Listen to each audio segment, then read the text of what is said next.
Hey guys, Pranesh here. Welcome to Pranesh DIY.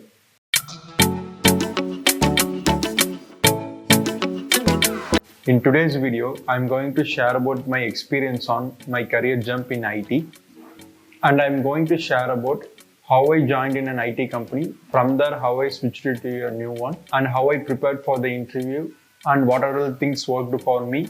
I'm going to share everything in this video. Before starting, if you are new to my channel, consider subscribing it and press the bell icon for instant notification. Let's get into the video. Let me start the story from my college final year. I passed out from my engineering in the year 2018. After that, I searched few jobs, but I didn't get any of the job. And after a few months of time, I joined a course in IT, and this was around October 2018. In that course, it comprises of 4 months of classroom training and 4 months of on-job training in IT infrastructure domain. And after completing my on-job training successfully, I got deployed in an infrastructure project in an MNC company in July 2019, which took me around 10 months to get a job from the date of joining the course. Now I have actual experience of 2 years and 6 months on paper now. Since I was a fresher, my CTC was very low when I was joining. And few weeks before, I shared in one of my video called my 4 financial mistakes. The monthly salary which I was getting was enough more for me to keep me running for that month, and it was hard for me to save even a little amount. And in addition to that, the appraisal which I got was also very low. It was around 6 to 8% for that year, and it got released after 1.5 years. And then I decided that I have to move to a new organization with the same technical domain which I was working. From here, let us move on to the preparation phase, how I prepared for the interview. I prepared my resume clean and neat, I mean in a minimalistic way, and I made sure that the things which I mentioned in the resume are known to me, which means I have a good hands-on experience on it, or I should be good at those concepts. Why I'm saying this? Because in one of my initial interviews, the recruiter asked questions from my resume one by one. The one question which he asked you is not mentioned in my resume. I thought why he asked me, and later I came to know that I have mentioned that in resume, which I didn't know. Maybe I have copied from someone when creating the resume. Whatever it is, make sure that the things which you mentioned on your resume is clearly known to you, or if not, don't mention that in your resume. After preparing my resume, I posted my resume in a Naukri and LinkedIn portal alone. So there are many portals for finding a job, but I chose only this portal because it will be hard for me to track my mails for all the portals which I am going to apply. So I thought to stick with Naukri and LinkedIn alone. The profile compliance in those portals should be 100% because the AI helps you to reach your profile to more recruiters. So make sure that your profile is in 100% compliance. I started to apply for my roles in these 2 portals, and few things are in my favor because the attrition rate in IT is very much high when I was applying. By the time of making this video, and the attrition rate is even more higher, and it is expected to be high for the next 2 quarters also. So don't miss this wonderful opportunity to change your job. And you don't believe that because of this lack of talent situation in IT, I got interviews from 15 plus company, and even I got offers from 7 companies. Think of the situation here and make use of this opportunity. And with this, let's go on to the next phase, the interview process. As a result of high attrition rate, my profile got shortlisted for the roles which I applied, and I got calls and they scheduled the interview also. I was a bit nervous before attending any interviews because, like most of the people, I'm an introvert and I don't know how a technical round in interview will be. Since I joined as a fresher, I don't have that exposure also. To tackle this thing, I have to thank the work from home culture. The maxi interview is scheduled or Zoom or WebEx meeting, and I used this as an opportunity to attend multiple interviews. Frankly speaking, at first I thought to attend the interview for the experience of how it's going to be and how the technical rounds will be. And I didn't have the mind to crack the interview. I was in a mind to experience how the interview will be. But the result is completely different. At the very first interview itself, I cleared and I got the offer the next day itself. But I was not able to join that because of several reasons, but that is different. The first offer letter which I got broke many hurdles from my mind. That helped me to have a clear view of how the upcoming interview is going to be. And it also gave some confidence to attend to the upcoming interviews. I got to know what they are expecting during the interview. For example, more than communication, they need a technically skilled person. At the beginning, my communication was a major fear to me. Okay, let's get back to the interview process. And the very first first question they will be going to ask you is tell about yourself. For that, prepare a proper self-intro covering all your experience. End your self-intro finally by adding your day-to-day activities in your current project. So prepare a proper self-intro and your day-to-day activities which you are doing now. And now coming to the technical questions. If you are sure on the question which they are asking, you answer it. If you know like 50 to 60%, you can manage it. If you don't know completely, openly say it as you don't know, because they are keep on extending the questions. You will be get caught at the end that you don't know these things. You are telling a lie. So don't try to create that impression for them. And if they are asking about a specific tool or an application which you have knowledge or not, or which you have an hands-on experience in it or not, at that time, if you just have a book knowledge, or if you have seen your seniors working on it, or you are involved in the work when your seniors are working, at that moment improvise yourself like, yes, I worked on this app, but you should be sure on that how it is going to be.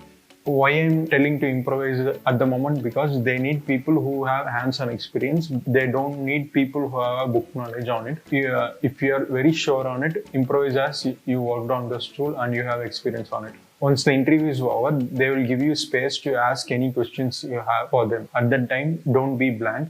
Prepare some questions before itself. Have some basic questions for all the interview. Ask more about your roles. Ask about the shift timings. Ask about the tools and application they are working. Like that questions you can ask, because they will get an impression like you have interest on the job which you are going to take. So be prepared for those questions also from your end. With this, let's move to the what we have to do after the interview. And after the interview, what I immediately do is I note down all the questions in a paper and I try to find those exact answer for it. Even though I replied for them, I try to find the exact answer for it and note it down in a word pad, and I will go through it when going for the next interview. And sometimes I used to record my interview in my phone. Sometimes I used to forget the questions they asked, so I can get it from there. At the end of the interview, the recruiter will be signing off with the message. The HR will contact you. Be patient at that time and don't try to call them. And even if you do, they won't pick up the call. That is different. Unless if they have a need from you, they won't pick up the call. So wait for them to call you. You no need to call them. Even though if you didn't get the call for 1 week or 2 weeks, at least for your happiness, you can call them once and leave a mail like knowing about the status of your interview. That is enough. If they want you, they will definitely get you back. Your part is you have to attend the interview and you have to forget it and you go for the next interview. Don't expect more.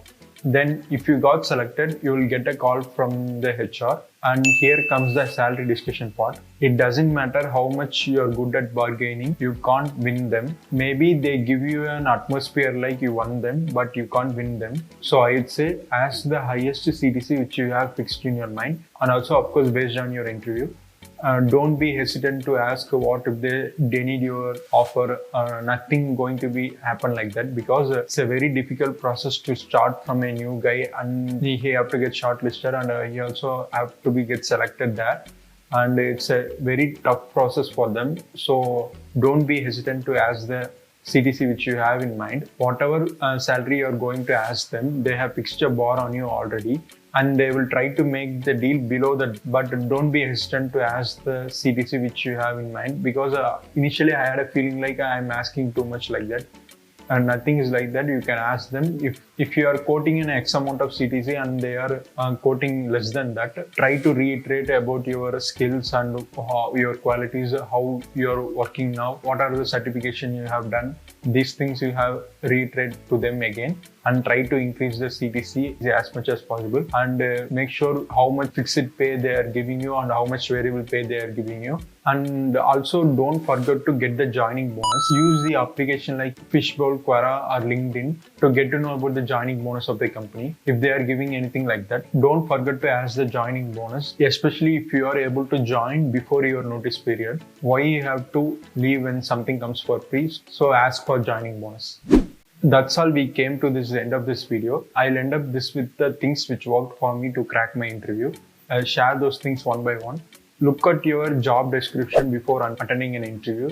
You can find your job description when you are applying for the interview. You'll get an idea of what the questions which they are going to ask, or at least you can know about the project you are going to be deployed if you got selected. So look at your job description every time before going to attend an interview. Next one is don't forget to check your mails on a daily basis, because there is a good chance you can miss your interview. Even sometimes they will schedule the very next day itself. So check out your mailer and the job portal on daily basis. Keep your expectation low after an interview, because you can control only few variables in your life. Even you have done very well in your interview, you should not expect from it. Don't take it to your head if you didn't get selected. Keep your focus on the next one. Just attend interviews and forget it. Don't expect more and anything than that. Don't settle after getting one offer letter.